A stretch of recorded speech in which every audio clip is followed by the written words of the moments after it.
मी अरुण महादेव बुलाख, इतिहास संकलन समिती पुणे प्रांताचा कार्यकारिणी सदस्य आणि सेवानिवृत्त प्राचार्य. आज मी तुम्हाला नाशिक जिल्ह्यातील विस्मृतीत गेलेल्या क्रांतिकारकाची माहिती सांगणार आहे. म्हणजे त्यांनी देशासाठी काय कार्य केले, स्वातंत्र्य लढ्यामध्ये कसं बलिदान दिलं, याच्याविषयी थोडक्यात माहिती सांगत आहे. 1. अर्जुन 1857च्या संग्रामात सहभाग. कंपनी सरकारविरोधात लढले. कटकारस्थान आणि राजद्रोहाच्या आरोपाखाली त्यांच्यावर खटला चालवण्यात आला आणि 1958मध्ये आजन्म हद्दपारीची शिक्षा त्यांना ठोठावण्यात आली. अंदमानच्या कैदेत त्यांना पाठवलं आणि शिक्षा भोगत असताना अंदमानाच्या कैदेतच त्यांचा मृत्यू झाला. 2. अर्जुन भोये सविनय कायदेभंग चळवळीत त्यांचा सहभाग होता. शेतसाऱ्याविरुद्ध यांनी सत्याग्रह केला. जंगल सत्याग्रहामध्ये त्यांनी सक्रिय सहभाग घेतला आणि पोलिसांनी त्यांच्यावर गोळीबार केला आणि त्या गोळीबारामध्ये त्यांचा मृत्यू झाला. 3. भगवंतराव राजे 1857च्या स्वातंत्र्य संग्रामात ब्रिटिशांच्या विरोधात लढ्याचे नेतृत्व केले. 28 डिसेंबर 1857 रोजी त्यांना अटक केली गेली आणि फाशीची शिक्षा सुनावण्यात आली. 4 जानेवारी 1858 या दिवशी त्यांना फाशी देण्यात आली. 4. बाबाजी नायक 1857चे स्वातंत्र्य संग्रामात ब्रिटिशांच्या विरोधात लढले. देशद्रोही आणि सशस्त्र संघर्ष केल्याचा आरोप त्यांच्यावर लावण्यात आला. फाशीची शिक्षा ठोठावण्यात आली आणि 1858मध्ये त्यांना फाशी देण्यात आली. 5. भागोजी नाईक अहमदनगरच्या पोलीस विभागामध्ये अधिकारी होते. ब्रिटिशांविरुद्ध लढण्यासाठी त्यांनी त्या पदाचा त्याग केला व 1857च्या स्वातंत्र्य संग्रामात भाग घेतला. नाशिक नगरमधील विविध ठिकाणी विदेशी सत्तेविरुद्ध सशस्त्र लढ्यात सामील झाले. 18 नोव्हेंबर 1859 रोजी मिठसागर, नाशिक येथे ब्रिटिश इंडिया कंपनीच्या सैन्याबरोबर हातघाईच्या लढाईत ते हुतात्मा झाले. 6. भाऊ नाईक 1857च्या स्वातंत्र्य संग्रामात सहभाग. ब्रिटिश ईस्ट इंडिया कंपनीविरुद्ध लढा दिला. 1858मध्ये देशद्रोहाच्या आरोपावरून आजन्म हद्दपारीची शिक्षा त्यांना मिळाली आणि अंदमान कोठडीत त्यांचा मृत्यू झाला. 7. भाऊ 1857च्या स्वातंत्र्य संग्रामात सहभाग. ब्रिटिश ईस्ट इंडिया कंपनीच्या सैन्याने एका चकमकीदरम्यान त्यांना पकडले. सैन्याने त्यांच्यावर देशद्रोह आणि कंपनी सत्ता उलथून टाकण्याचा कट रचण्यासाठी खटला चालवण्यात आला. त्यांना आजन्म हद्दपारीची शिक्षा ठोठावण्यात आली. ते अंदमान येथे शिक्षा भोगत असताना मरण पावले. 8. भाऊदू भुसारा 1930 साली सविनय कायदेभंग चळवळीत यांचा सहभाग होता. नाशिक जिल्ह्यातील बागलाण आणि कळवण तालुक्यातील चराई शुल्काविरुद्धच्या जंगल सत्याग्रहात ते सामील झाले. 19 ऑक्टोबर 1930 रोजी गोळीबारामध्ये त्यांचा मृत्यू झाला. 9. भिवा 1857च्या स्वातंत्र्य संग्रामात ब्रिटिशांविरुद्ध लढ्यात भाग घेतला आणि त्यांच्या परिसरातील लोकांना क्रांतिकारकाच्या साथीने सत्ता उलथवून टाकण्यासाठी उत्तेजित केले, प्रेरणा दिली. देशद्रोहातील खटल्यामुळे हद्दपारीची शिक्षा त्यांना ठोठावण्यात आली आणि 1858मध्ये अंदमानमध्ये त्यांचा मृत्यू झाला. 10. देवजी 1857च्या स्वातंत्र्य संग्रामात त्यांचा सहभाग होता. ब्रिटिश सरकारविरुद्ध बंड 1858मध्ये त्यांची हद्दपारी झाली आणि अंदमान येथे त्यांचा मृत्यू झाला. 11. देवाजी भोये 1930 महाराष्ट्रातील सविनय कायदेभंग चळवळीत त्यांचा सहभाग होता. जंगल सत्याग्रहात सामील झाले. ते आणि 19 ऑक्टोबर 1930 रोजी गोळीबारामध्ये त्यांचा मृत्यू झाला. 12 धोंडिया 1857च्या स्वातंत्र्य संग्रामात त्यांचा सहभाग होता. ब्रिटिशाविरुद्ध लढले. देशद्रोह इत्यादी आरोपामुळे त्यांच्यावर खटला चालवण्यात आला आणि या खटल्यातून त्यांना हद्दपारीची शिक्षा सुनावण्यात आली आणि अंदमान बेटामध्ये त्यांना ठेवण्यात आलं आणि शिक्षा भोगत असताना अंदमान येथे त्यांचा मृत्यू झाला. 13 धोंडू 1857च्या स्वातंत्र्य संग्रामात सामील, ब्रिटिशाविरोधात लढले. यांनाही हद्दपारीची शिक्षा झाली आणि यांचाही अंदमान येथे मृत्यू झाला. 14 धोंडुल 1857च्या स्वातंत्र्य संग्रामात सामील, ब्रिटिशाविरोधात लढले. हद्दपारीची शिक्षा आणि अंदमान येथे यांचाही मृत्यू झाला. 15 धर्मा 1857च्या स्वातंत्र्य संग्रामात सहभाग, ब्रिटिशाविरोधात लढले. देशद्रोह आणि कंपनी सरकारविरोधात यांनी लढा दिला. 1858मध्ये आजन्म हद्दपारीची शिक्षा झाली आणि अंदमानमध्ये त्यांचा मृत्यू झाला. 16 फकीर पटेल 1857च्या स्वातंत्र्य संग्रामात सहभाग, ब्रिटिशाविरोधात लढले. देशद्रोहाच्या आरोपाखाली खटला चालवण्यात आला. हद्दपारीची त्यांना शिक्षा झाली आणि अंदमान बेटात त्यांचा मृत्यू झाला. 17 गुट पटेल 1857च्या स्वातंत्र्य संग्रामात सहभागी, ब्रिटिशाविरोधात लढले. देशद्रोहाचा आरोप 1858मध्ये आजन्म हद्दपारीची शिक्षा. अंदमानात त्यांना पाठवले आणि अंदमानामध्ये शिक्षा भोगत असताना त्यांचा मृत्यू झाला. 18 गोविंद 1857च्या स्वातंत्र्य संग्रामात सहभागी, ब्रिटिशाविरोधात लढले. देशद्रोहाचा आरोप 1858मध्ये आजन्म हद्दपारीची शिक्षा त्यांना झाली आणि अंदमान येथे त्यांचा मृत्यू झाला. 19 गुंगा 1857च्या स्वातंत्र्य संग्रामात सहभागी, ब्रिटिशाविरोधात लढले. देशद्रोहाचा आरोप 1858मध्ये आजन्म हद्दपारीची शिक्षा आणि अंदमानात त्यांचा मृत्यू झाला. 20 हरी 1857च्या स्वातंत्र्य संग्रामात सहभागी, ब्रिटिशाविरोधात लढले. देशद्रोहाचा आरोप 1858मध्ये आजन्म हद्दपारीची शिक्षा आणि अंदमान येथे त्यांचा मृत्यू झाला. 21 कृष्णा गोपाळ कर्वे, भारतातील ब्रिटिश सत्ता सशस्त्र लढा देऊन उलथवून टाकता येईल असा त्यांना विश्वास होता. 1909मध्ये देशद्रोही लिखाणाबद्दल जेव्हा गणेश सावरकरांना आजन्म काळ्या पाण्याची शिक्षा ठोठावण्यात आली तेव्हा क्रांतिकारकांनी बदला घेण्याचे ठरवले.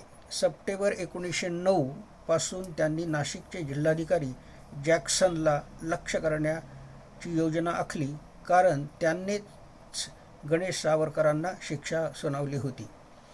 21 डिसेंबर 1909 रोजी जॅक्सनला एक मराठी नाटक पाहण्यासाठी स्थानिक नाट्यगृहात आमंत्रित करण्यात आले होते. अनंत कान्हेरे, विनायक नारायण देशपांडे आणि कृष्णा कर्वे यांना कलेक्टरला ठार करण्याचे कार्य सोपवण्यात आले होते आणि त्यांनी ते केले, म्हणून चौघांना अटक करण्यात आली. गोपाळ कर्वे यांना 29 मार्च 1910 रोजी फाशीची शिक्षा ठोठावण्यात आली. 11 एप्रिल 1910 रोजी ठाण्याच्या जेलमध्ये त्यांना फाशी देण्यात आली. 22 महादू 1857च्या स्वातंत्र्य संग्रामात ते सहभागी होते. चकमकीनंतर पकडण्यात आले. त्यांना देशद्रोहाचा खटला चालवण्यात आला. 1858मध्ये आजन्म हद्दपार अंदमानमध्ये शिक्षा भोगत असताना त्यांना मृत्यू आला. 23 महिपत नाईक 1857च्या स्वातंत्र्य समरात सहभाग, ब्रिटिशांच्या ठिकाणावर हल्ले केले आणि स्थावर जंगम मालमत्तेची लूट केली आणि ती लूट देशासाठी त्यांनी खर्च केली. डिसेंबर 1857मध्ये कंपनी सरकारने त्यांना ठार मारले आणि त्यातच त्यांचा मृत्यू झाला. 24 मंजी 1857च्या स्वातंत्र्य संग्रामात सहभाग, ब्रिटिशांविरोधात लढले. देशद्रोहाचा आरोप 1858मध्ये हद्दपार आणि अंदमान बेटात त्यांचा मृत्यू झाला. 25 माओजी घुर्मा 1857च्या स्वातंत्र्य संग्रामात यांचाही सहभाग होता. हेही ब्रिटिशाविरोधात लढले आणि ब्रिटिशांनी त्यांच्यावर खटला चालवला आणि 4 जानेवारी 1858 रोजी त्यांना फाशीची शिक्षा देण्यात आली. 26 महारिया 1857च्या स्वातंत्र्य संग्रामात सहभाग, ब्रिटिशाविरोधात लढले, ब्रिटिशांनी त्यांना पकडले. नोव्हेंबर 1859मध्ये देशद्रोह आणि उठावात भाग घेणाऱ्यांना फाशीची शिक्षा दिली गेली. 27 नथू 1857च्या स्वातंत्र्य संग्रामात सहभाग, ब्रिटिशाविरोधात लढले, ब्रिटिशांनी पकडले, देशद्रोह आणि उठावात त्यांचा सहभाग होता, त्यांच्यावर खटला चालवण्यात आला आणि अंदमान बेटात 1858मध्ये त्यांचा मृत्यू झाला. 28 पनेद्या 1857च्या स्वातंत्र्य संग्रामात सहभागी, ब्रिटिशाविरुद्ध लढले, देशद्रोहाचा खटला, आजन्म हद्दपारीची शिक्षा त्यांना सुनावली आणि अंदमानमध्ये शिक्षा उपभोगत असताना त्यांचा मृत्यू झाला.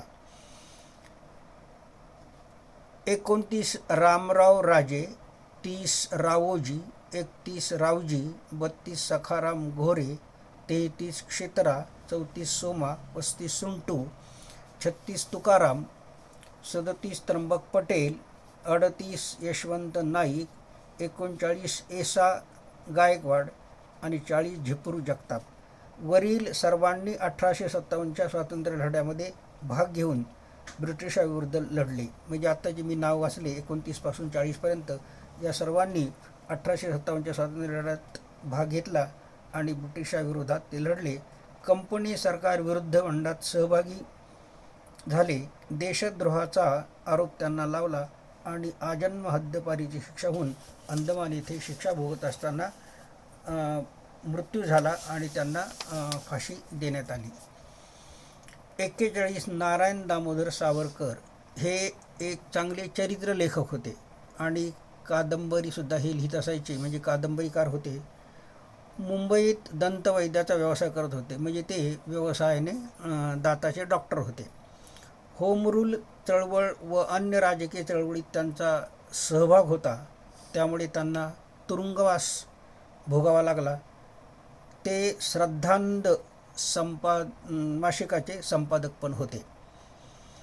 42 विनायक दामोदर सावरकर त्यांचे हे बंधू भारतीय स्वातंत्र्य सैनिक, मराठी कवी व लेखक होते. हे सुद्धा हिंदू तत्त्वज्ञ होते. अभिनव भारत व अखिल भारतीय हिंदू महासभा चळवळीत त्यांचा सहभाग होता.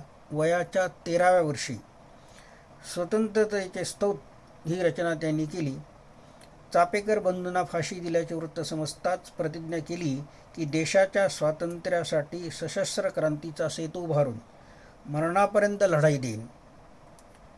राष्ट्रभक्त समूह संघटना त्यांनी स्थापन केली. त्यांची मित्रमेळा नावाची संघटना ही गुप्त संघटना होती, म्हणजे गुप्त राहून ते इंग्रजाविरोधात कार्य करीत होते. इसवी सन 1905 साली पुण्यात विदेशी कापडाची होळी केली. मदनलाल धिंग्रा हा अभिनव भारत संघटनेचे हुतात्मा होते, ज्यांनी कर्झन वायली या ब्रिटिश अधिकाऱ्याचा वध करून हसत हसत फाशी स्वीकारली.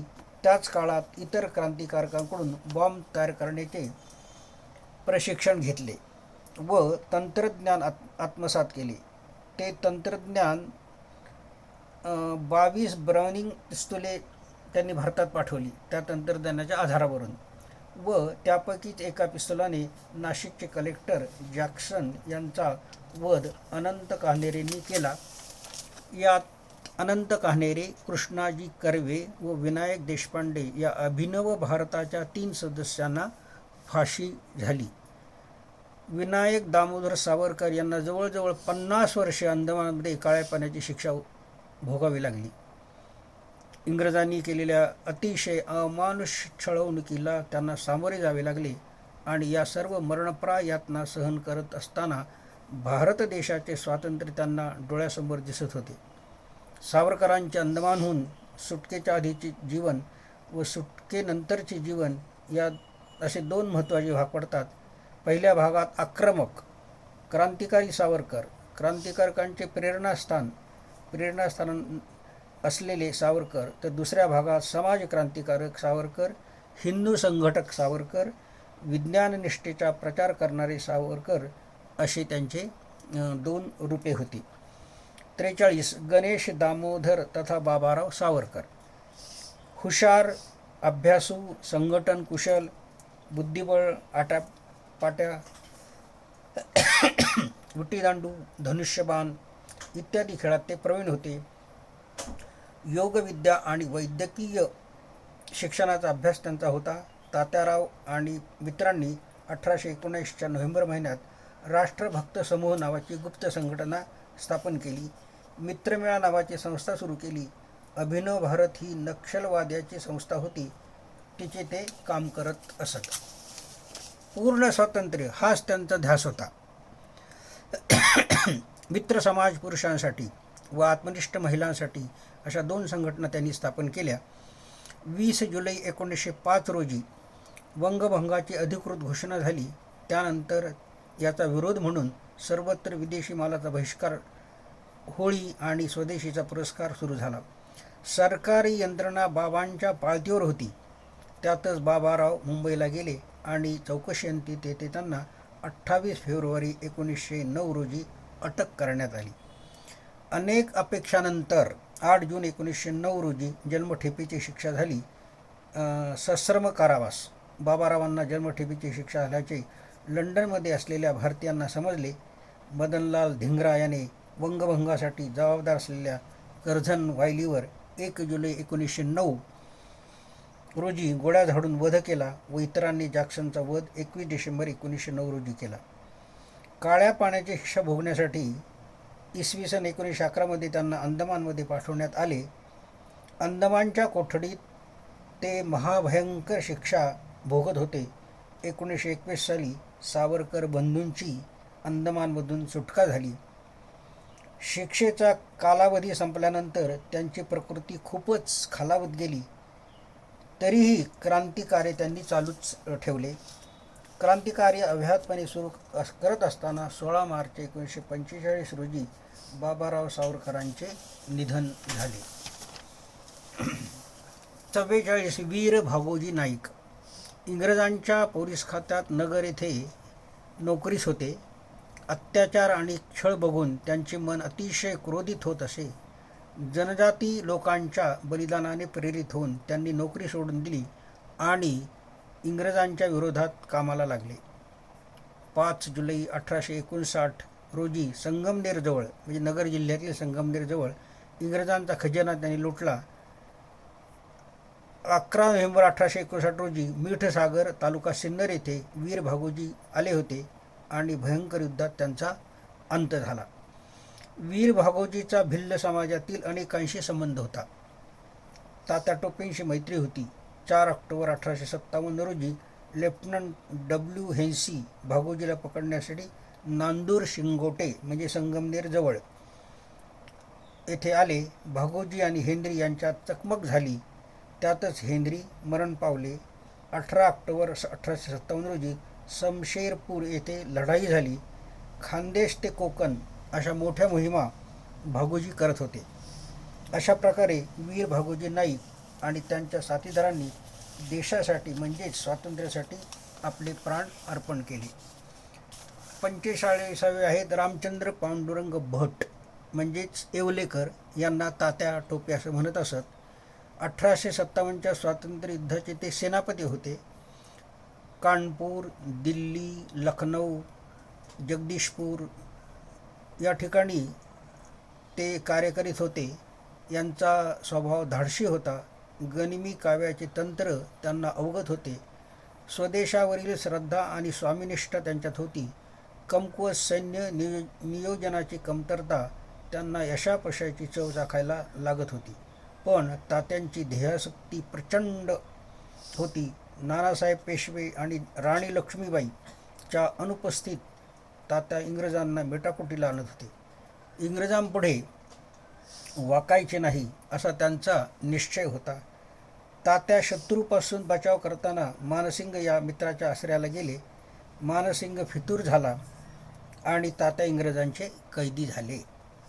1857च्या स्वातंत्र्य संग्रामात म्हणजे या स्वातंत्र्याच्या होमकुंडात तात्यांची शेवटची आहुती पडली. 18 एप्रिल 1859 या दिवशी त्यांना मध्य प्रदेशातील शिवपुरी येथे फाशी देण्यात आली. 46 आहेत. हुतात्मा अनंत लक्ष्मण कान्हेरे. वयाच्या 18व्या वर्षी मातृभूमीसाठी आपल्या प्राणांचे बलिदान करणारे अनंत कान्हेरे संभाजीनगरला क्रांतिकार्य करत होते. सावरकरांनी लंडनहून पाठवलेले पिस्तूल कान्हेरेकरांना मिळाले आणि उच्चपदस्थ इंग्रजांचा त्यांनी वध केला. अनंतरावांची जिद्द एवढी प्रचंड होती की गंगाराम यांनी एकदा अनंतरावांच्या हातावर तापलेला लोखंडी चिमटा ठेवून आणि एकदा पेटलेल्या चिमणीची तापलेली काच दोन्ही हातांनी धरायला सांगून त्यांची परीक्षा घेतली. नाशिकच्या जिल्हाधिकारीपदी असलेले जॅक्सन यांना त्यांनी ठार मारले. त्यांच्यावर कार्यालयात जाऊन 4 गोळ्या झाडल्या आणि स्वतःहून पोलिसांच्या स्वाधीन झाले. जॅक्सन वधाच्या आरोपाखाली अनंतराव कान्हेरे, अण्णा कर्वे व विनायक देशपांडे यांना फाशीची शिक्षा झाली. 19 एप्रिल 1910 रोजी तिघेही धीरोदात्त वृत्तीने फाशी गेले. त्यांच्या नातलगाच्या विनंतीला न जुमानता तिघांच्याही मृतदेहाला अग्नी दिला, म्हणजे नातेवाईकांना बोलावलं पण नाही आणि रक्षा खाडीच्या पाण्यात फेकून दिली. म्हणजे किती इंग्रज क्रूर होते की त्यांनी अशा प्रकारे यांची अवस्था केली होती. तर अशा प्रकारे नाशिक जिल्ह्यातील क्रांतिकारक होते आणि सर्वांनी 1857च्या लढ्यामध्ये सहभाग घेतला होता. परत बहुतेकांना फाशीची शिक्षा झाली आणि अंदमान कोठडीमध्ये अनेक प्रकारचे हाल त्यांना सोसावे लागत होते. तर अशा प्रकारे आज मी तुम्हाला नाशिक जिल्ह्यातील विस्मृतीत गेलेल्या क्रांतिकारकाच्या कार्याची माहिती दिलेली आहे. सर्वांना धन्यवाद.